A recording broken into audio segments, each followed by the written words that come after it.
আলহামদুলিল্লাহি ওয়াহদা ওয়াসসালাতু ওয়াসসালামু আলা মান লা নাবিয়্যা বা'দা। আমরা অনেকে প্রায় দেখতে পাই যে আল্লাহ সুবহানাহু ওয়া তাআলার ব্যতীত অন্য কোনো জিনিসের কসম খেয়ে থাকি। নিজের বাপের কসম খেয়ে বলছি, জমিনের কসম খেয়ে বলছি, আসমানের কসম খেয়ে বলছি, কিতাবের কসম খেয়ে বলছি। না, এটা একেবারে জায়েজ নয়। বরং আল্লাহ ব্যতীত অন্য কোনো জিনিসের নামে কসম খেলে গুনাহ হবে। এ সম্পর্কে আমরা জেনে নেব সুনানে তিরমিজির 1534 নম্বর হাদিস।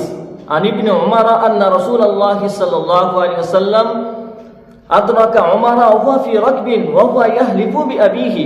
ইবনে উমর রাদিয়াল্লাহু তাআলা আনহু বর্ণনা করছেন যে আল্লাহ রাসূল সাল্লাল্লাহু আলাইহি ওয়াসাল্লাম হযরতে উমর রাদিয়াল্লাহু তাআলা আনহুকে একটা কাফেলার মধ্যে পেলেন।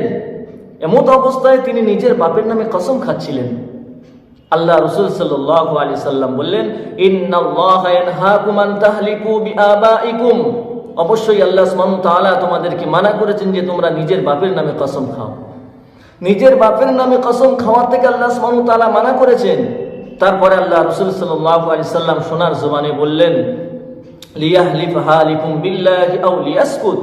যদি তোমরা কসম খাও তো আল্লাহর নামে কসম খাও, আর যদি তা না পারো তোমরা চুপচাপ থাকো, খামোশ থাকো, কসম খাওয়ার প্রয়োজন নেই।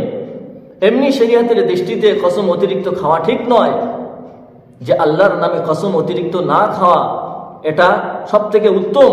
যদি কসম খান তো আল্লাহর নামে খান, আল্লাহ ব্যতীত অন্য কোনো জিনিসের নামে কসম খাওয়া জায়েজ নয়। 1533 নম্বর হাদিস সুনানে তিরমিজি। হযরত ওমর রাদিয়াল্লাহু তাআলা আনহু বলছেন যে তারপর থেকে আমি কোনোদিন না কসম খেয়েছি নিজের আল্লাহ ব্যতীত অন্য কোনো জিনিসের নামে, বা না কারোর খাওয়াতেও আমি কসম খেয়েছি।